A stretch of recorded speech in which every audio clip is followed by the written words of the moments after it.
What's going on, everybody? Welcome to another episode of the Heavy Metallurgy Wednesday Album Club. I am joined here by three exceptional human beings. We've got Jim from iWaz Recordings down below me. How you doing, Jim?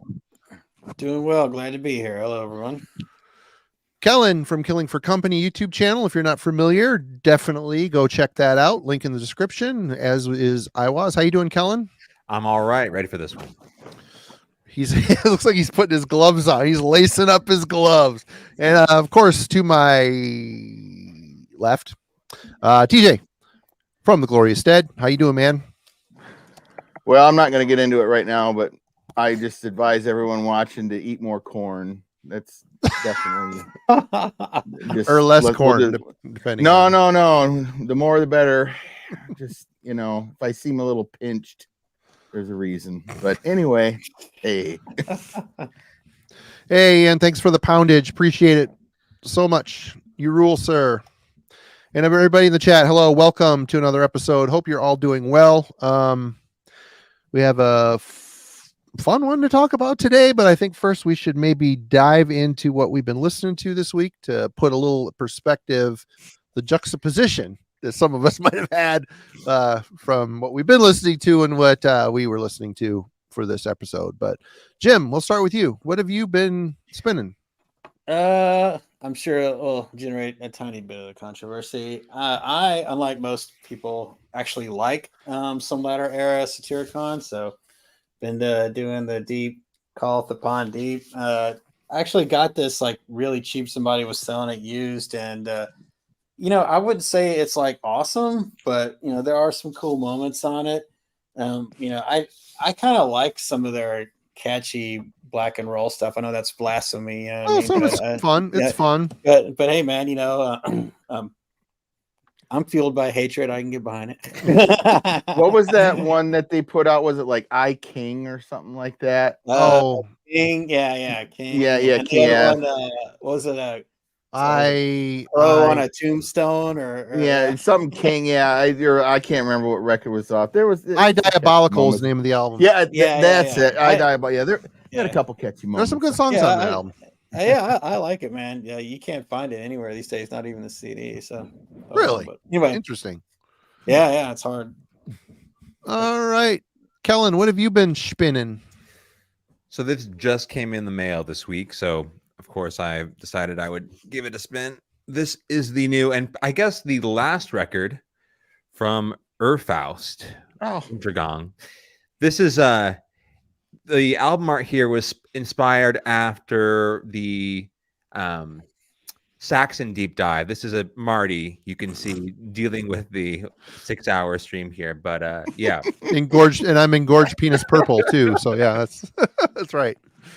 Yeah, but this, I think, I found out, or is rumored at least, to be the last Faust record, but been spinning this one a lot. All right. TJ, what have you been spinning?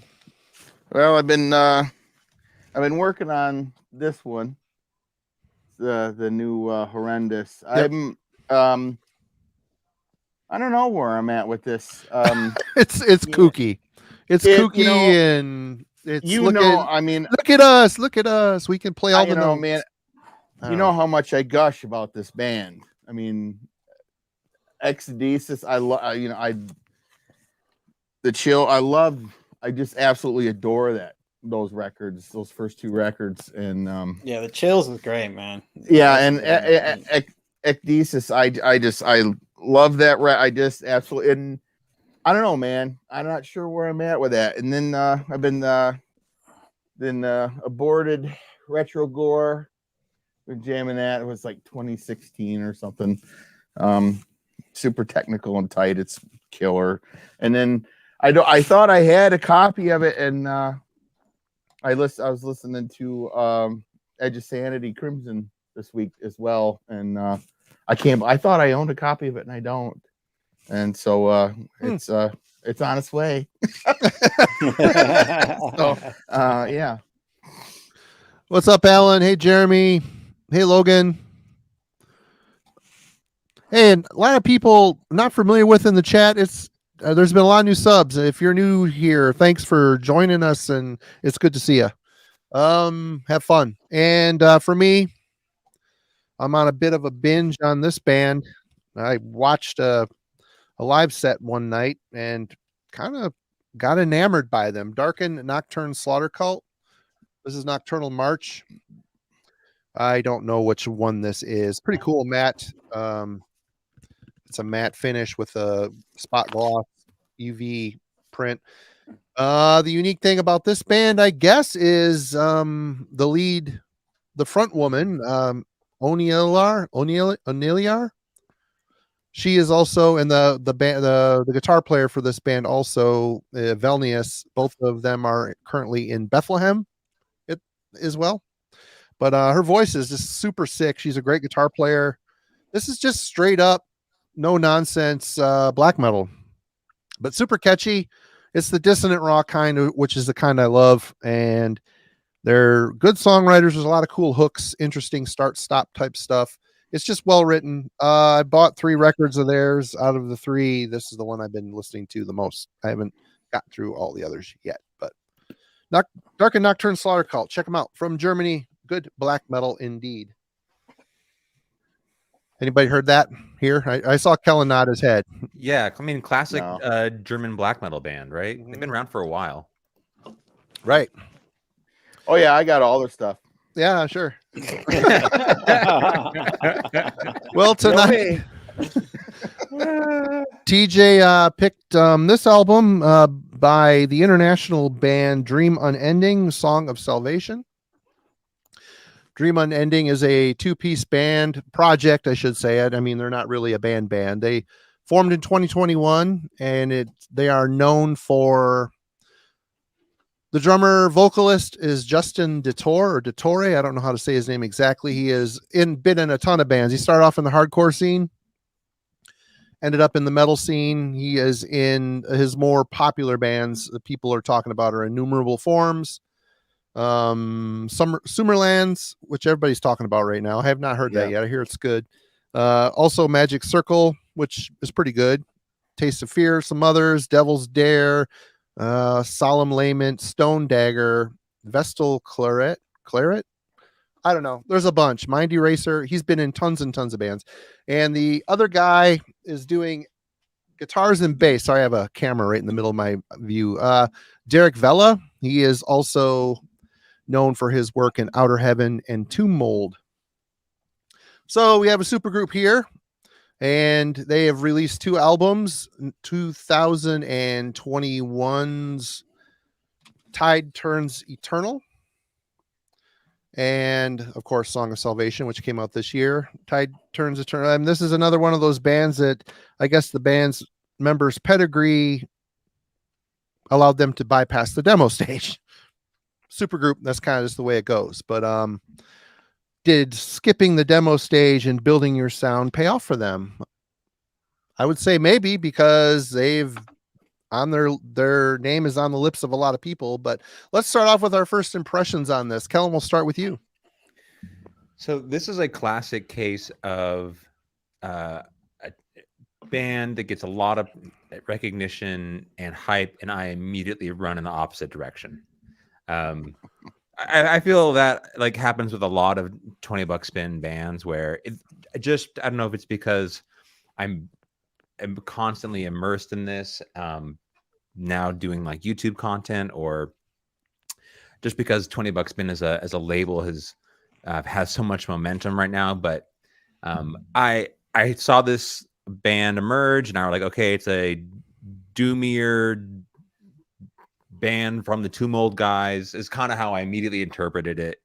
And I just never touched it. I never listened to it. I had not heard the first record. I still have not heard the first record.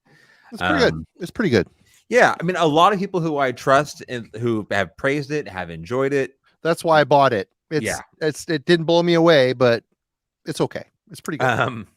But I just like, I'll get to it eventually was always my attitude with these kind of things. Like, so, looking at the album artwork, I kind of knew it was going to be a little bit different than your traditional sort of death doom affair, but I mean, it satisfied that sort of curiosity at least. it was, I would even say, a step beyond what I was thinking. This is a pretty dreamy, romantic sort of record. And it was interesting though, because I have been in the mood for more doom right now. So it was a nice kind of like moment in time to sort of slide into this record and check it out. And through repeated listens, I grew to like it. So we'll get into it later. All right, Jim, your thoughts, first impression. So, like, it's always difficult listening to music on the highway in a Jeep, even though the top is up. Like, it's still really loud. But I try anyway. And I was on the interstate when I first played this for getting ready for this week, and all I could hear was like the riffs and like the electrified acoustic guitars going over it. So my first impression was, oh, okay, these guys are just like Evoking, So I was like so ready to dismiss it, what I mean, because I love Evoking, and I don't like even the thought of someone just kind of like aping that. Well, of course, I get to my house, put on headphones, and I hear a completely different band. And Marty knows this because I was messaging about it back before. I was like, oh, wait a minute, never mind. Negate that last comment. Yeah, completely different. Now I'll revise that and say that my first impression is that this is as if Joe Satriani went over to Evoking's rehearsal space and they all took acid together and then started playing guitar, playing instruments. Yeah. That's what I think. I think this is acid trip, Joe Satriani, funeral doom, psychedelic weirdness, and in a good way. I really, really loved the overt melodicism in the guitars, the choice to do some major chords in the instrumentals. Absolutely was not what I was expecting at all. I must admit, I'm kind of like Kellen. When I start hearing everybody gush about a record, I immediately, my interest level goes to 0. And I think these guys got like a 9 out of 10 in Decibel or something like that. And that's another thing that I do is like, if Decibel gives someone a 9, then I won't listen to it. It's like, I don't believe that. I'll stay in the 8s and the 7s. But hey man, this is one of those times where I think I probably should have got on board earlier, because this was a very, very interesting listen, and definitely once I had the proper listening equipment and environment in place, a good first impression. All right, TJ, we'll save you for last since you're going into the question. I'll just throw myself into the ring here first. I'm a little conflicted about this record, to be completely honest. I don't dislike it. I think it's a good record. I just wanted to really like this record, and I think being our age, three of us's age, there was a commercial back in the day from Wendy's where there's like these old ladies at the counter, and the one lady goes, "Where's the beef?" I mean, that kept going over and over and over in my head. Because this album, I mean, I like the first album better. I've owned this record. It's funny because I actually just spun this like 2 weeks prior to TJ picking this one, and I've owned this since it came out. I finally felt compelled to pull it off the shelf, the unlistened to shelf, believe it or not. People that have bigger collections, a lot of people have the unlistened to shelf. There's a bunch of crap you thought you needed, you bought because people said it was great, and you just hadn't felt it yet. This style of music isn't at the top of my rotation. It just isn't. I enjoy it. I love Evoking. I like some esoteric stuff, disembowelment, you name it. It's just one of those things I need to be in the mood for. But this is pretty good. It's pretty solid death doom, a little bit of funeral elements to it. This album is a bit of a departure from that.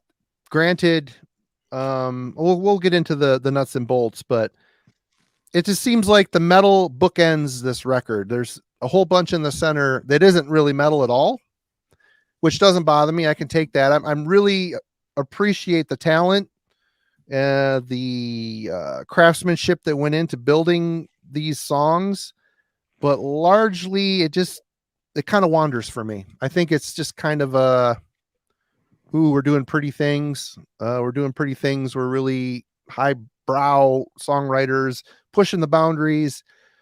They kind of are, but on the same token, it kind of seems like, I don't know what I'm trying to say here. It feels weird to me. This album just doesn't have a lot of excitement. Not that Doom needs to be exciting. There's just not a lot of peaks and valleys. It's all just kind of level. Even when the metal drops out, there isn't a lot of dynamics, and I don't know what to say. I'm a little torn up about this record because I don't really know how to put my finger on it. I think it's really a good record. I just don't know that I like it. TJ. Just tell us how you really feel, Marty. Yeah, so I definitely it's, you know, I wasn't surprised by it. It's been a minute since I'd listened to the first one. But I was you know, they definitely, I did notice the change. You know, the first record has a little more songs on it, little shorter songs. There's more heavy guitar parts in the first record. You know, it's not quite as sparse and breathy as this one is. Hold on one second, Jeremy. Pretentious is on the tip of my tongue, and I didn't want to say that because it sounds mean, and I didn't mean it to be mean, but I was thinking that. I don't think they were trying to be that. I don't think that. I mean, I'd have to disagree. It seems like the flowery ideas. It's like, oh, you know, putting on our sweater, we're gonna write some cultured songs now. I don't know. Anyway, sorry. Go ahead. Well, we can get into that a little bit into it because I think it lends itself to some of my thoughts about why the record sounds the way it sounds. I think there's a lot of intention, behind the way, you know, the kind of washing beauty of these songs, the melody that they lean on so hard in this one, where the last one, the melodic ideas kind of drifted in and out, and they were more, you know, in opposition to the heavier parts. I don't think it's pretentious at all. But I mean, you know, opinions are what they are. But yeah, I didn't. As far as first impressions goes, I expected that I would like it, and this kind of music is something that I'm generally drawn to anyway. Sure. You know, I like you know, like bands like Esoteric and things that are, you know, somber and moody and depressing and whatever. I don't. Does this really come off that depressing though? Well, it's not. I wouldn't say depressive, but I'm not necessarily. That comment wasn't necessarily directed at this. I think it wanted to go there, and it's kind of little downtrodden, but it's more pretty. It's more pretty than depressing. Well, I think there's a somber beauty that they're trying to achieve here. They're trying. I think they're really trying to convey certain kind of emotions with what they're saying. But if you read the lyrics and kind of go into what's going on. Right, a beef hungry caveman, definitely the opposite. Yeah, so I mean, my first impressions were good for this. I definitely wasn't surprised necessarily, but it definitely did take a little bit different direction from the last one. And as far as my question, is there ever a time when a band like Dream Unending get lost in exploration of their sound? Does the formula ever fail them, or say other bands in the style, i.e. Disembowelment, Esoteric, etc., or are we willing to embrace what they deliver regardless of how unpredictable they are? Jim. Are we willing to embrace their music regardless of how unpredictable they are? You know, I guess it depends on if what you're bringing to the table is going to be quality and is it going to be balanced. You know, I feel like, you know, this record almost is balanced for me. You know, I'm just going to put it out there. I am not a Pink Floyd fan. You know, I don't get it. I don't get it, man. I do not get that band's popularity. I understand Roger Waters is a good guitar player. I like his solos, but I could go through the rest of my life and never hear another Pink Floyd song again. but that sort of psychedelia that these guys bring to the table, a more sort of like Joe Satriani-esque. And if you listen to Surfing with an Alien back in the 80s, like I did, you're going to hear what I'm talking about. That same kind of tonality is there on this record and some of those instrumentals, but with some sorrow imbued within it. And, and then throw onto that, like the psychedelia of Roger Waters, or someone in the chat mentioned Sid Barrett, it works for me more. And it's I think it's because these guys are, and unbeknownst to me, I am a fan of Tomb Mold, so I shouldn't be that surprised. But the other bands that are all in, I don't listen to. I've only heard Sumerlands a couple times. But this, musicianship really inspired me. So I do think that, if you bring to the table, a level of either musicianship or at least tenacity and energy, or behind it, then yeah, it's okay for us to sort of accept what's going to come down the road. But the challenge is finding that balance. And I won't get into that here because that's not really the question in particular with this album. But for me, is it still metal? Have you stepped outside of that? Where does your outside metal influences end, and where does the metal begin? So does that make sense? Mm-hmm. Kellen. So I actually don't think that anything about this record feels lost. Now, I have not heard the first record. So it does seem like very well deliberately constructed. Yeah, I actually think the composition here is great. The influences, though, like to Marty's point, like it sounded to me, and I when he was talking about being conflicted about, like, I don't know how to feel about this record, I got like everything from, yes, the psychedelic elements that Jim's talking about, the tonality for sure, that sort of like smoothed over reverb guitar tone. But it's not psychedelic, though. I mean, I listened to this record. It's not psychedelic. For me, hold on. I'm gonna have to disagree with you there, man. I wouldn't say it's that way all the way through, but there's definitely some moments that to me are psychedelic. I do like I heard also, I guess where I'm going with this kind of like lit from within, wandering, ethereal dream stuff. I can imagine from someone who's listening to like the Cocteau Twins, or I like some of the Cocteau Twins stuff. Their first album's awesome. And like Dead Can Dance. Oh, like, I love Dead Can Dance. Love it. But I think I went there, meaning like, is anyone, and I think to your conflict with this record, was anyone really asking for this, or do I really want this from sort of a death metal band? Because I start there, and then they sort of bring in these drifting, sort of surreal influences, and it makes for a very interesting listen for me, one that pushes it past, I think, a lot of their peers. So I think that's where I find the biggest challenge when listening to this record. I actually, to your question, TJ, more specifically though, is I feel that the construction, the songwriting, the influences are actually well fleshed out. I don't feel at any point, there are really 2 songs on this record, a dream wash that happens in between. Mm-hmm. And that's how I listened to it. I thought it was well played out. I know I had not heard the first one, but my biggest issue with this was like, I can also like nap to this record. And I don't know in terms of like a death metal listen or a metal listen, if it really qualifies in the same regard. When we get into the songwriting and some other aspects, I'll talk about sort of the Funeral Doom comparison, because I think that's kind of an odd juxtaposition for me. But in terms of your question more specifically with the songwriting and potentially getting lost, I think that their influences are well constructed and well balanced. I'm going to go first. Mm-hmm. I don't think there's anything wrong or out of place or out of step on this record. I think it's really well done.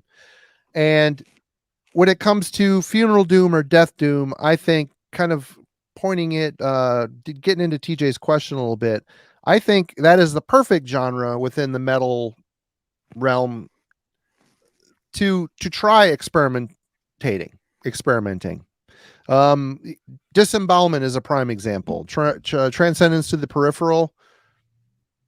That album is it's an anomaly, and you got the world music side of it. You've got the heavy abysmal doom. You've got grind thrown in there, blast beats. You've got like experimental goth type stuff happening on there. It works. They have a cohesion throughout it. There's peaks and valleys on that record. There's creativity on that record. Evoken. Jim mentions Evoken, and there's a lot of similarity. You're right, Jim. There's a lot of similarities on there. I just think Evoken does it better. And to me, psychedelia, there's a level of experimentation and creativity with psychedelia that I think, Pink Floyd, love them or hate them, the early stuff was kind of wackadoodle, drugged out, weird, wacky, experimental, psychedelic.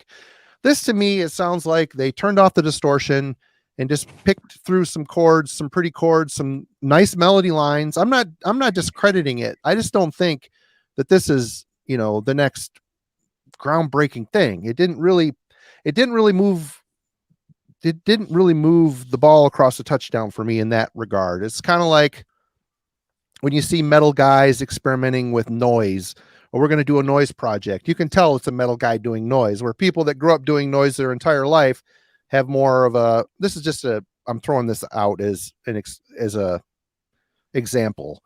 People that are into the genre forever, they have a much more deep-seated connection to that style. Whereas like, well, I'm a metal guy, I'm doing noise. This is what I beep, beep, boop, boop, boop, There's not another, this is really well written, but I just think it's just dipping their toe in it. It's dreamy. I will give you that. It's dreamy. They use reverb nicely. The sound, there's nothing on here that offended me. And I don't want to sound like I'm slamming on this record, because I think it's really good. I just don't think it's that innovative. And I think obviously there's a concept behind it, because, there's, Kellen mentioned, there's 2 songs and then there's like a whole dream sequence in the center. It just kind of boring.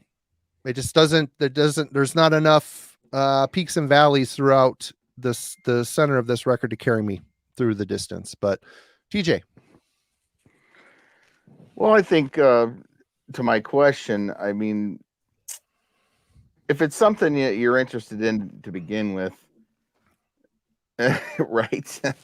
If it's something you're interested in, I think most of us are pretty willing to tolerate a lot from bands that we care about. Yeah. And I like experimentation. I do. But to this, it's like, I mean, there's psychedelia. It's like, Pink Floyd for Jim, up until Dark Side of the Moon, post Sid Mead, Pink Floyd is awesome. So you're wrong.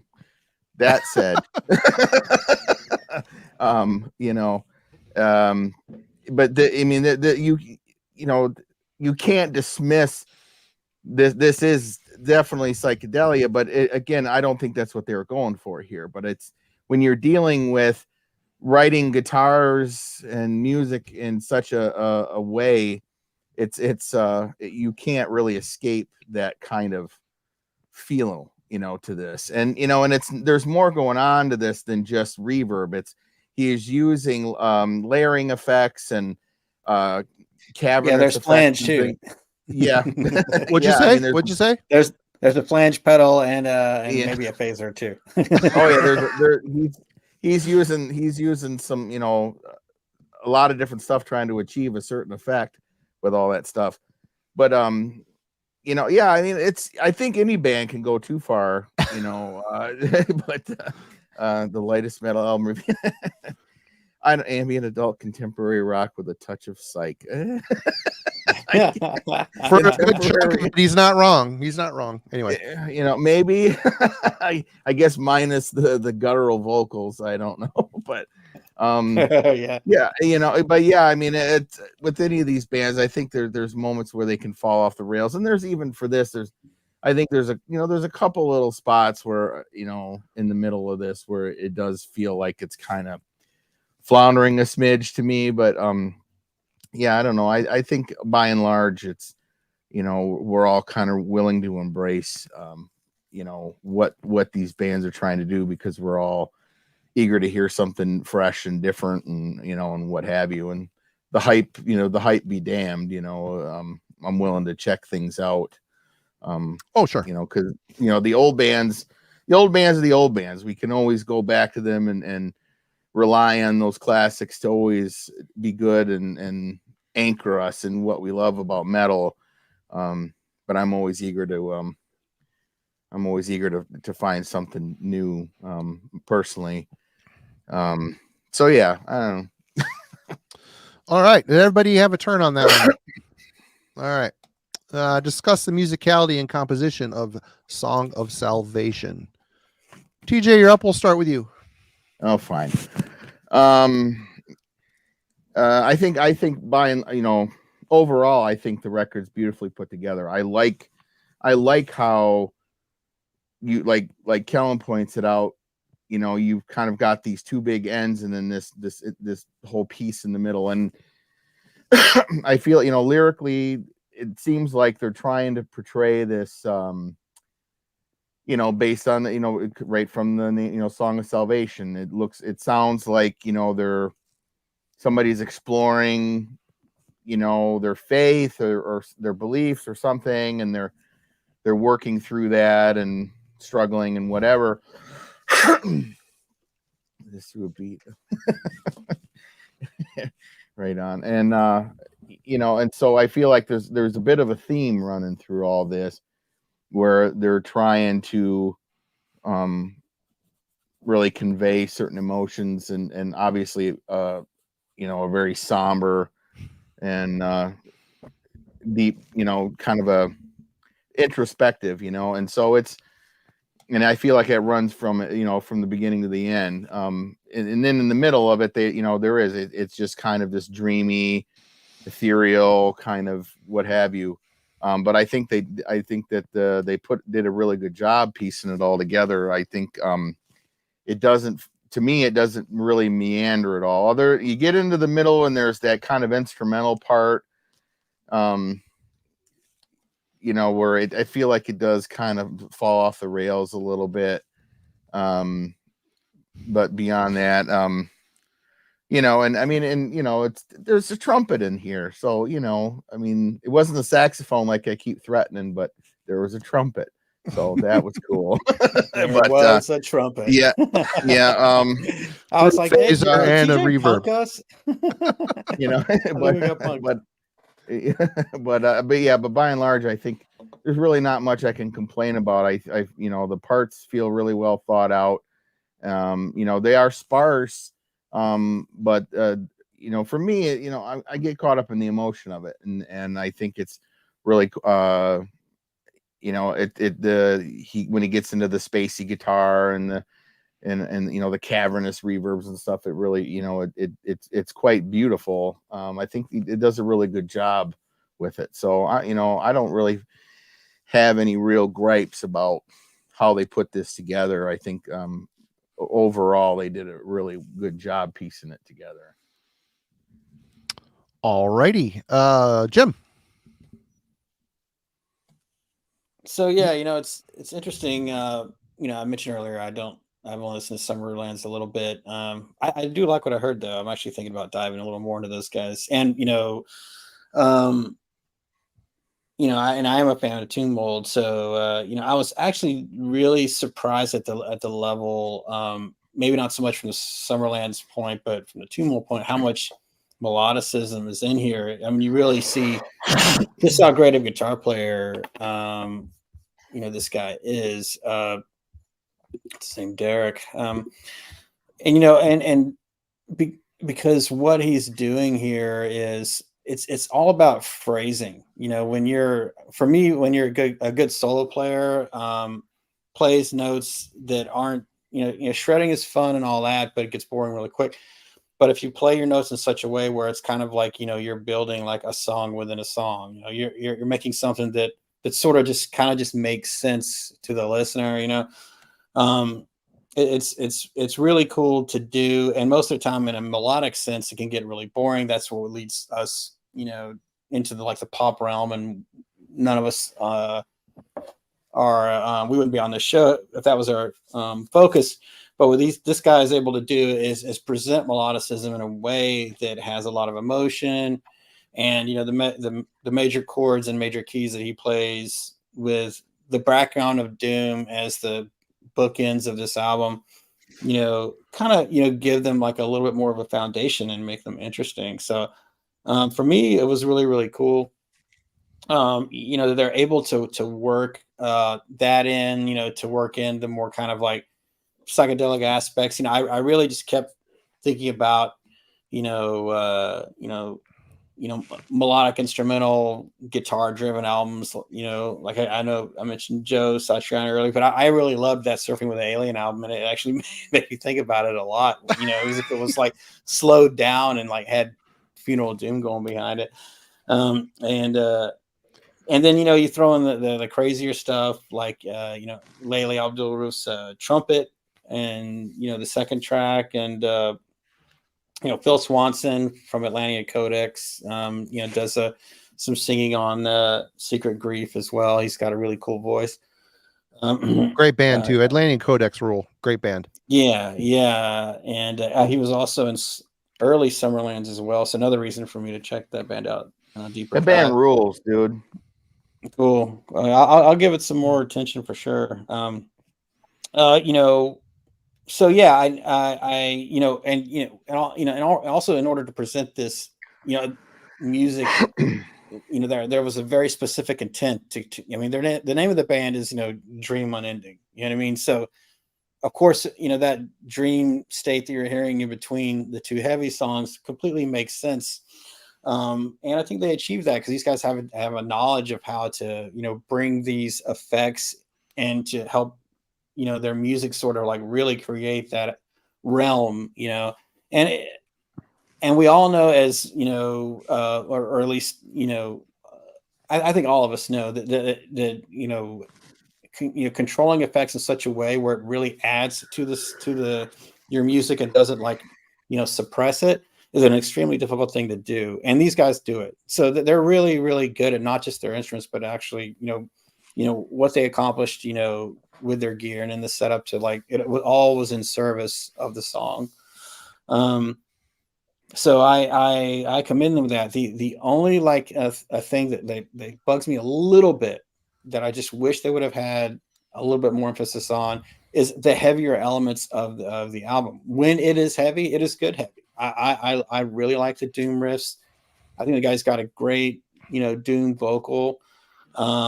And there's even like a kind of more classic metal riff in the last song, Ecstatic Rain. Really brief, but it's there. And I just kind of wish there was more of that. I think that when I was talking about balance earlier, what I was referring to was, I feel like there's been so much emphasis on, you know, these other genres atop the doom that it starts to kind of suffocate it a little bit. And I'm glad that it ends with Ecstatic Rain, and there's some heaviness there. So you kind of like, you're left with a doom feeling, but I still feel like there could have been more. Like, I just wish there was a little bit more metal in here, you know, to chew on. So. All right, Kellen. So I just want to jump in and address the Evoken comparison here. And I think it kind of ties into what you were saying, Jim. Like, I listened to that record, and the characteristics that this share is sort of the clean guitar sitting on top of the, like, heavy Funeral Doom riff. Like, that is, to me, it. I never question when I listen to an Evoken record or Disembowelment, like, that you're listening to a heavy metal record. That line, I don't have to make that decision. And I think for me, Dream Unending pushes it to a place where, I mean, I'd even say like Baroque pop, right? We're talking about like Beach Boys. It's that kind of smooth ease to their songwriting that really divides me. Like, I'm happy to hear a record that has new influences, there's one thing this world doesn't need right now, and that's more young death doom bands. I think we all agree on that, right? Like there's enough of those circulating. Yeah. But and so I'm glad that they kind of came with something different other than like some sort of slight variation from Tomb Mold. But the songwriting here, I think, like there was a point on the first track where I really felt was a turning point for me on this record. So it's the title track, Song of Salvation, and there's like a midsection, it's 14 minutes long, where there's like a double bass sort of push through that song. And then it clears out and you get that kind of smooth, melodic, sort of drifting, ethereal guitar work. And that's a defining characteristic for this record. Emotionally, the songwriting here is uplifting. And I think that's an interesting sort of comparison to what you get on a funeral doom record or a doom record in general. Yeah. I never got like a downtrodden, sad, angry, depressed, which I usually get with a funeral doom lesson. Like this has got some like I'm searching for light kind of sound. So I think that really is like the defining characteristic for this album in terms of their songwriting is to TJ's point about sort of the concept. You know, this like the song or the title of the album would sort of indicate, it's about sort of this sort of spiritual searching adventure dream state. And in a very positive way. This is not a nightmare by any means. So, right. If in that regard, I think it's kind of like an interesting juxtaposition to what we associate with the genre with their songwriting. I really like the addition. I think doesn't the father play piano on this record? I believe the Derrick Vella's father is the pianist. David. I think you're right. You see, I thought that was an interesting sort of addition to the record. I know Layla Abdul Rauf's work, her solo like sort of trumpet stuff, so I was happy to see that. Phil Swanson, many of the bands you mentioned, so they've got a cool sort of cast they've brought on to contribute to this record. But I just very much a dreamy, smooth, gliding across the water kind of listen that I think kind of challenges a traditional metal listen. All right. Discuss the musicality and composition. Musicality I have zero problems with here. I think the musicality is great. Really well written, well played. The songs themselves are really well written as well. I have no problem there either. It's just this is a type of album that I'm used to just kind of having an emotional response from. And I think that's what was devoid of this. I mean, yeah, it's uplifting. It's a little bit different from what the normal emotional feelers that Death Doom puts out there. So that's different right away. But I just found myself trying to become absorbed in this record and get some sort of emotional feeling from it one way or the other. And I just couldn't connect with it. I couldn't connect with it. I could appreciate everything I was hearing. I like the playing on it. I would say compositionally, you got these dreamy, pretty guitar lines with a lot of reverb and delay. And then all of a sudden a pseudo heavy metal solo comes through. It's kind of a jarring juxtaposition there. So the solos, to Jim's point, I think he ended up kind of liking them, but they just seemed really out of place and awkward to me. Though the solos themselves were fine. They just didn't seem like they're on the wrong album. But compositionally, I mean, even I'm looking at the lineup now. You've got Song of Salvation, the lead off track, 14 minutes, and then you've got Ecstatic Rain, 16 minutes. And then you look at the three songs in the center, Secret of Grief, Murmur of Voices, Unrequited. They're only 5 minutes, 2 minutes, 5 minutes. It seems like there's way more of the quiet stuff going on than it looks like wrote on paper, which the two bigger, heavier songs on the album have a lot of the quiet stuff on it as well. So it's the metal really, not that I need it to be a metal record. I really don't. Kellen mentions Dead Can Dance. I love Dig Can Dance. I've got all the records except for 2, and they just convey an emotion and mix it with world music, and there's just something grandiose about that. This here, it just felt like they're tampering with grandiose ideas, and it just kind of falls a bit flat. It would have been interesting to have, maybe another songwriter in the mix too, to flesh out some of these ideas, take it somewhere. You got one guy that's doing one thing really well, but it's just all kind of like this. And that's kind of when we get into the production, I'm gonna come back to that point again. But yeah, compositionally, instrumental wise, it's great. Musicality is awesome. The composition, it's good too. It's just, I don't know. I wish I could put my finger exactly what bothers me about this. There's a bunch of little things. It just drives me nuts. Go ahead, Jim. You're unmuting. You want to say something? I just want to say it's okay to say you don't like it, man. I don't not like it. I mean, I've got it. I've got both their records sitting here. I mean, it's like I'm trying to get past some barrier with them, but I don't know. Anyway, let's get into production. Kellen. So I think the production actually matches the songwriting here really well. That kind of smoothed over whatever impressionist kind of, I don't know what to call it, like water like sound totally works well for this listen. I don't have any complaints in terms of like wanting it to be a bit more of a death metal record in terms of the production, just because I think that would work in the opposite direction of what we want, or what they wanted to get out of this sound. Yeah, I really don't have any complaints. Like all the guitar stuff, I typically like a lot of leading edge definition in my guitar, but that wouldn't work here at all. I think it needs to be sort of opaque in its sound. There's tons of empty space, and they layer them appropriately when they're bringing in like synths or piano or trumpet or additional vocalists. So everything kind of comes in waves, but none of it happens too abruptly, or sort of it just kind of melds all together, which I think works well for this kind of dream sequence of a record.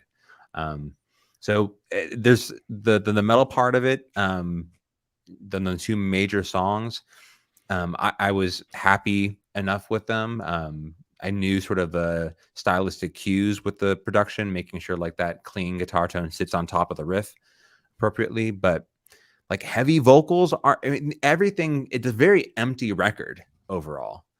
So for how well they've sort of produced and explored the space, it was a success, and I think the production highlights that. Jim. I think the most successful production here for this record to me is on the non-metal bits. I think that the middle songs 2, 3, and 4, the dreamier, not very metal tunes there. Every choice made, to create that sort of like, sort of listless fog of sound, if you will. Like, I think, every choice they made in the studio to achieve that was the right choice. It's layered. It's got tons of effects. It's melodic. It has, clean vocals, things going in and out. Even has some trumpet in there, which oddly did not seem out of place, given how sort of like like this sort of like mellowness of the song really was kind of like hearkening toward Phil Swanson's vocal is perfect on Secret Grief. So yeah, I think that those guys knew exactly what they were doing. They in terms of achieving that mood, they knew how they wanted to do it, and they succeeded. Where I think it could have used some work for me is where's the bass? Where's the bass? Where's the bass? And the beef. Yeah, exactly. Yeah, where's the beef? Where's the bass?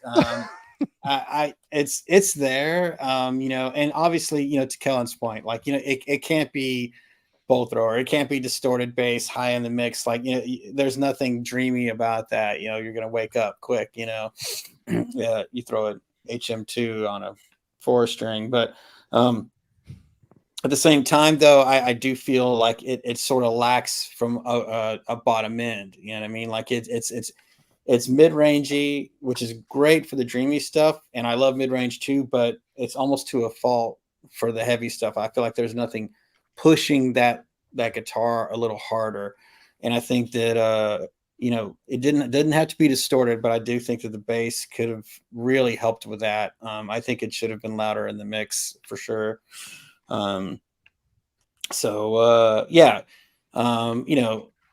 Overall, in terms of what this band's intent was, I don't think that is a very impactful,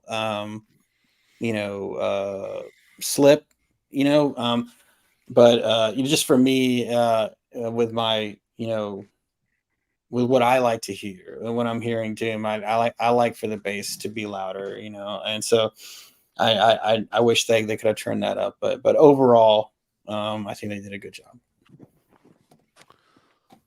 TJ, the production on this really couldn't be any better for what they're doing here. There's so much, breath and air, and so much of the guitar, that they lean on melody so much more in this. They really kind of, the production and the mix really just kind of brings it all out. I don't think there's no real, I don't know how you could really criticize much of it. I don't even, and it might, maybe it's a little too polished, but it's still so kind of perfect for what they're trying to achieve with it. I will say, I don't want to step on your toes with this point, but I have to agree with Marty on this, with the going back a little bit to composition and stuff. There is a linear feel in the songwriting that strikes me as you've got, kind of one guy helming the ship. And kind of it just feels like the ideas are all kind of coming out of one place, and there's something that could be missing if that might be added if there was a little bit more input in that. And I kind of picked up on that early on too. And then and so I wanted player. Well, yeah, for sure. And that is, I knew you were going to mention it, because it's like there's, the bass is mostly coming out of the mix and the guitar, and there's really not, somebody playing bass, and that could have really, really added an element to this that would have been cool. It's, and again, like Marty said, and I found that Disembowelment is to me, this record draws more from that, transcendence into the peripheral, more from that than like Evoke. And I admittedly, I don't listen to Evoking all that much. I don't own any of their stuff. So good. They're so good. I've seen them live in Baltimore, and they were awesome. They were killer. It's just not a band that I've connected with yet. It's not an issue of like, oh, I don't like it. It's just one of the ones that I haven't got there. Well, if he did, then Lars mixed it. But but yeah, to me that was what I was getting out of this more than anything. And there's a few passages in this record that just like are peeled right off of that album to me anyway. But I think, again, to everybody else, is like what Jim was saying. It's like the heavier stuff would have been welcome more, if there had been more in here with this. But otherwise, I wanted to kind of touch on that a little bit too. But production wise, I can't really, there's really not much I could say about it. I think they achieved what they needed to for the sound of this. It's breathy, it's spacious, it's in the music, it all kind of fits. For me, listening to this predominantly on headphones this week. In the shop turned up, you don't think about it as much, but first and foremost, it's a very clean sounding record. Even the metal stuff is very clean sounding. It's not a very organic sound on this record, which is interesting because there's a lot of clean instruments. I think this album, if it had more of an organic sound, it would have benefited it a lot better. There's the thing that's weird to me. You listen to it. It took me a minute to put my finger on it. But you listen to it on headphones. When the distortion kicks off in the metal, you would expect the cleaner instruments to get quieter. You know, a little bit of dynamics, not only in sound but in motion. It doesn't. The clean instruments are just, everything is like this. I don't know if they squashed it or over compressed it or did it in mastering. They brought everything up to the same level. It kind of bothers me. And it highlights the fact that it is a very digital sound quality to this recording. The distortion, the clean stuff, it sounds like, you know, me and TJ have been looking at these effects processor things, you know, Axe Effects or Boss GT 1000s or whatever. It sounds like somebody's got one of those. I mean, it's just like the clean sound with the reverbs on it. It just sounds very digital to me. Having said that, it's very nitpicky because it's still a very good sound. The sound is good. It's all clean. You can hear everything. I just would have liked, if you're going to mess with quiet instruments, make them quieter. So when the heaviness comes in, there's some weight that comes with it. It isn't just like this the whole way through the whole record. It's neutering. It neuters any power that this record could have offered beyond, you know, the distortion and whatnot. And another thing, the vocals. They're very breathy. I don't know if the guy just doesn't have the power, or if they've got too much reverb on them. They just sound too breathy, and they don't have that deep guttural oomph to them that I would have liked. Again, but they're serving their purpose. Don't love them. I don't know if it's just the production of it, or he just isn't coming from the diaphragm as much, pushing as hard. They're okay. They serve their purpose. Yeah, so that's it for me on that one. Least favorite songs, Kellen. So the opening song, the title track, is my favorite, hands down. Like if I would even say, like, if you're just like me and you've never heard this band, that's the one on this record to go check out. If you dig it, you can enjoy the rest of the journey. If not, it's not for you. But I think you get every aspect of this band in that lead track. That being said, like, I was never really, none of them felt like terrible. It's just the middle sequence of this record kind of feels, you know, to the linear part of it. I don't know if it's meant to be sort of a narrative journey. But like, I couldn't tell you where one song started and the other one began. It feels like you can't really tell that it feels like one long piece. It really does. So I was wondering, like, in terms of, I know I was obviously listening to this digitally. So if you were listening to it on a record, if there would be a sense of transition or pause, if you were to have to flip the record. But for me, it just kind of felt like that middle part just all kind of blends together, and I'm waiting for like some semblance of a Death Doom song to sort of reappear, to pull me out of my slumber. Because I definitely napped through this record today. But that the first track is my favorite.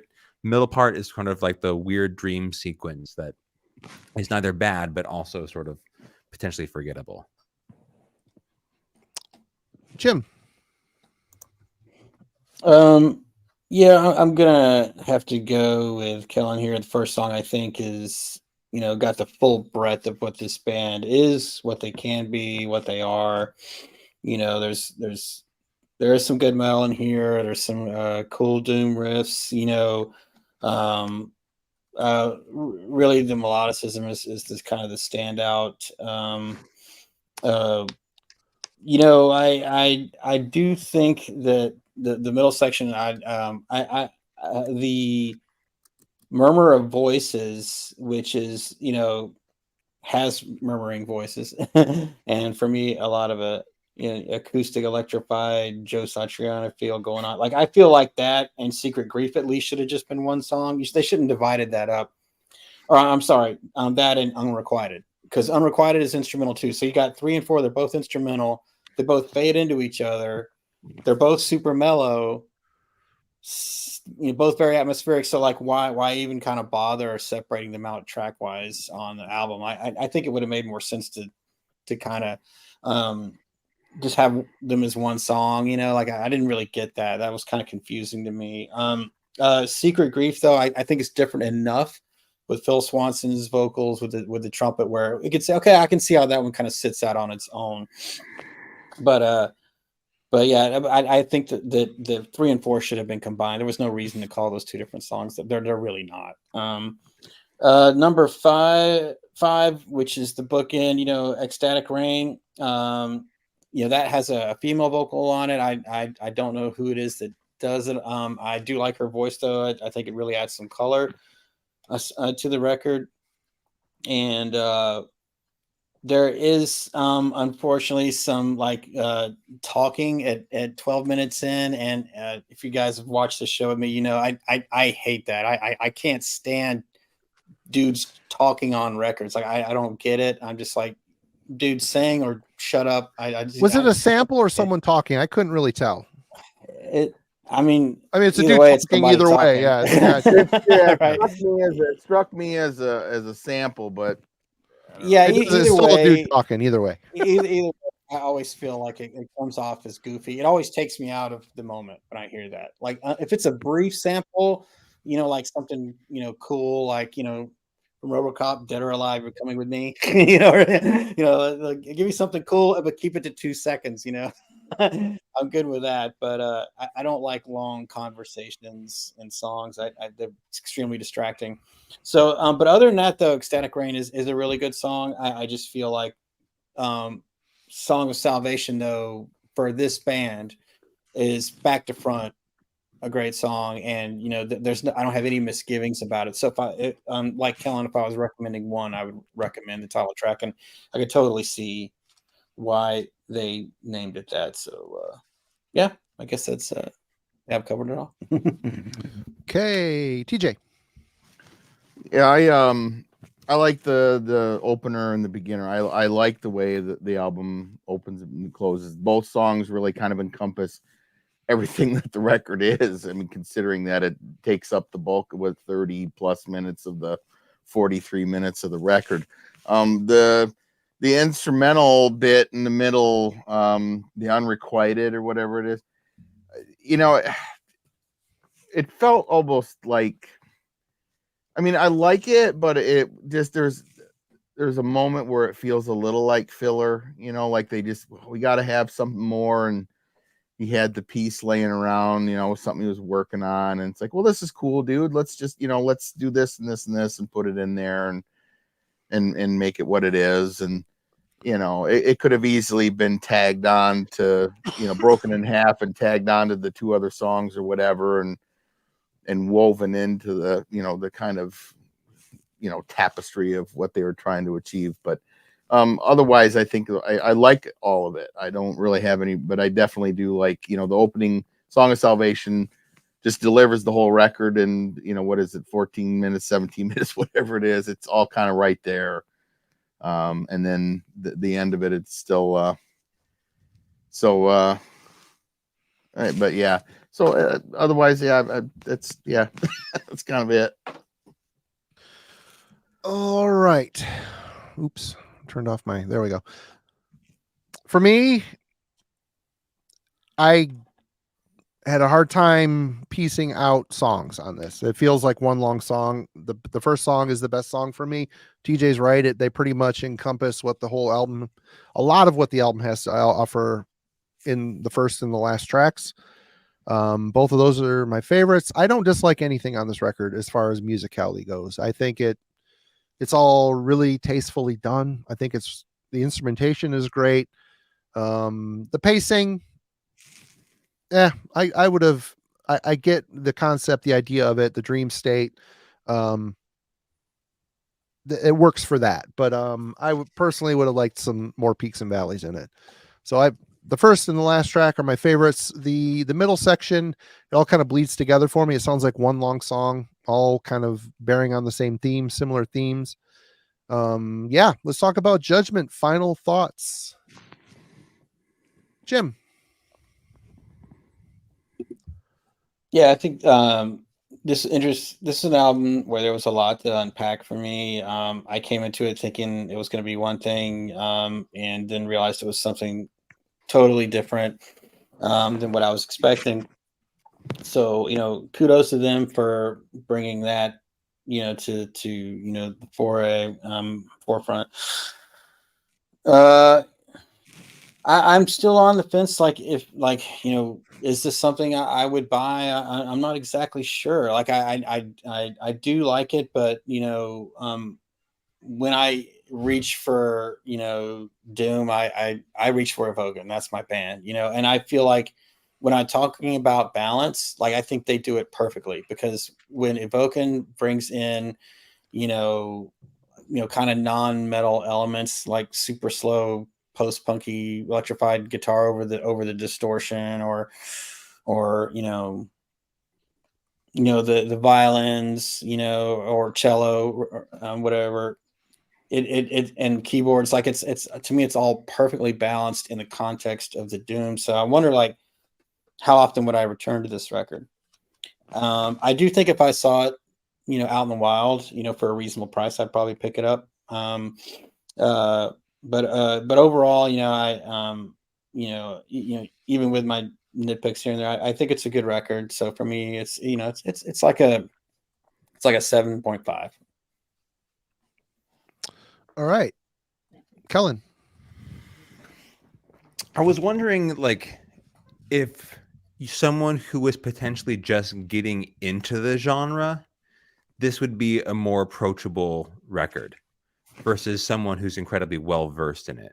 Like, if you're just trying to get in, imagine $20 spin is to kind of go tie back, put a bow on this from what we began with. $20 spin's a very visible record label. It tends to steer towards, I would imagine, to some degree, a younger audience.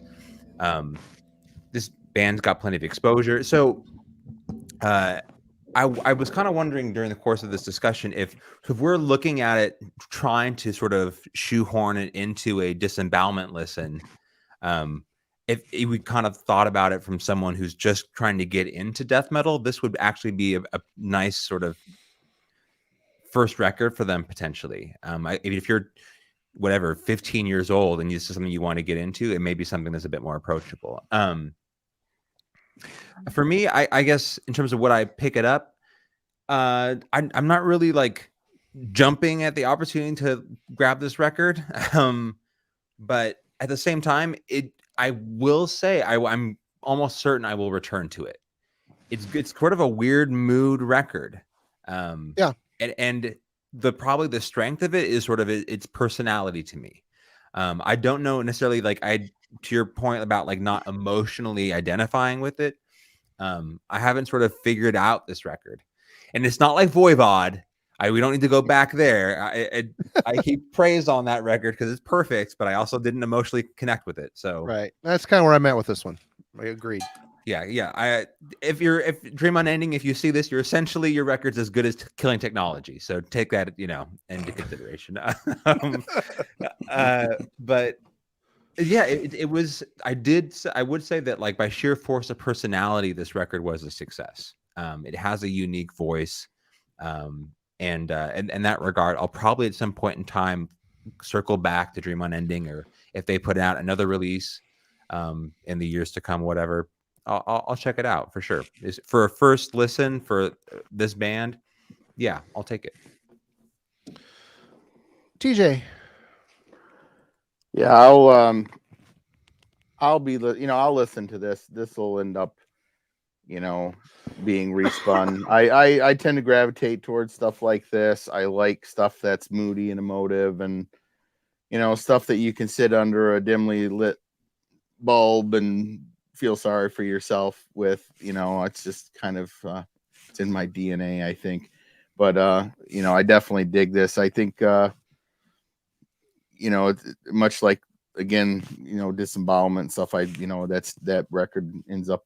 I usually about once a year I listen to that at least. So, so ultimately, I give this record 6 out of 8 Little Debbie jelly cream pies, and the only reason they didn't get 8 is because I ate the other 2. So, All right. Good record. It's a good record. It's a bit adventurous, which is cool. I like they have kind of a free spirit about this record, which I think is sweet, whether that was the intention or not. I couldn't emotionally connect with it, and I would give it a solid 6.5. Good. Don't see myself returning to it a lot. I probably return to the debut, but I am really curious to see where it goes next. I have a feeling if they do another record, which they probably will, it's going to be even less metal. Would you all agree? That's kind of the feeling, the way, the direction it's going. It's hard to say, but I don't know. Maybe not. Maybe not. Yeah. And again, I don't care as long as it's good. I don't care if it's metal or not, as long as it's good. This is flirting with a lot of good ideas, and I don't quite think they're there yet. Maybe the next one they're going to hit it. So yeah, that's it for me. Does anybody have anything else to say to put the lid on this one? Nope. I think we got it. Well, I'm picking next week, and we're going to go with, we're going back to Greece. I think the only time we've been there was for Septic Flesh, right? Yeah, I think so. I think that's the only time anyway, we're going to do the 4th album from the Greek band Kawir. This is Ophiolatria. It's their 4th album, came out in 2008. Nailed it. Spell it. Did I sound Greek or what? Spell it. Kawir. Let me put it in the chat here. Kawir.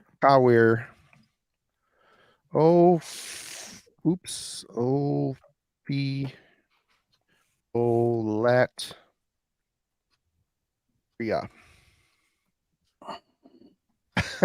There you go. Ophiolatria. See, I sound Greek. Totally nailed it. Yeah. Definitely hear the Greek on here. A little bit of black metal, a little bit of death metal, maybe. Very Greek sounding. Fun. Was listening to this in an old iPod here the other day, and like, wow, I haven't revisited this in a long time. These guys are quite good. Got them all chilling out in their sweet cloaks. Yep. So that's it. Well, here we go. What the hell is it called? Ophelia something. Ophiolatria. Here, let me pull it back up so you can see it. Great. But yeah, that's it. Show notes. We'll be back Friday. Alan is not going to be with us on Friday, but my super sick co-host will be Kellen, and we'll be bringing Jürgen from Germany over. We're going to be talking about nostalgia, albums that are nostalgic for us, and the stories that go around them and stuff. It should be fun. Do we have anything? You have anything coming up, Kellen? You want to talk about channel wise? Yeah, so I should be able this Friday to sit down and record a sort of period piece on 90s traditional heavy metal coming from the States from a band called Enchanter that was later Longings Past. So by the time we show up for Kawir next week, I should have that up and edited and good to go. Awesome. Jim, you got anything coming up? No. Excellent. Nothing going on. TJ, anything to add before we jump? What? No. All right, everybody. You've been great. Thanks for hanging out with us. It's pretty pagany. It's really catchy. It's a good album. Good album. Curious to see what TJ thinks about this. I'm sure I'll be hearing complaints on Monday. He'll file his complaints come Monday with the band practice. But Okay, I'll have cool, to come- everybody. I'll Go bring ahead, another disclaimer with. I have to bring another disclaimer with me. Everybody have a great one. Hope you're having a good Wednesday. We will see you on Friday night. Everybody, cheers. Thanks for hanging out with us. Oh, you know what? I think if you want to jump out of here, Jeff over at Gas Masks and Hand Grenades, I think is live right now talking to a couple of the dudes from Atheist and Till the Dirt. Unless I looked at that wrong, but I think he's live right now. So if you want to go listen to one of his deep dive interviews with the dudes from Atheist, go for it. Go check it out. Till next time.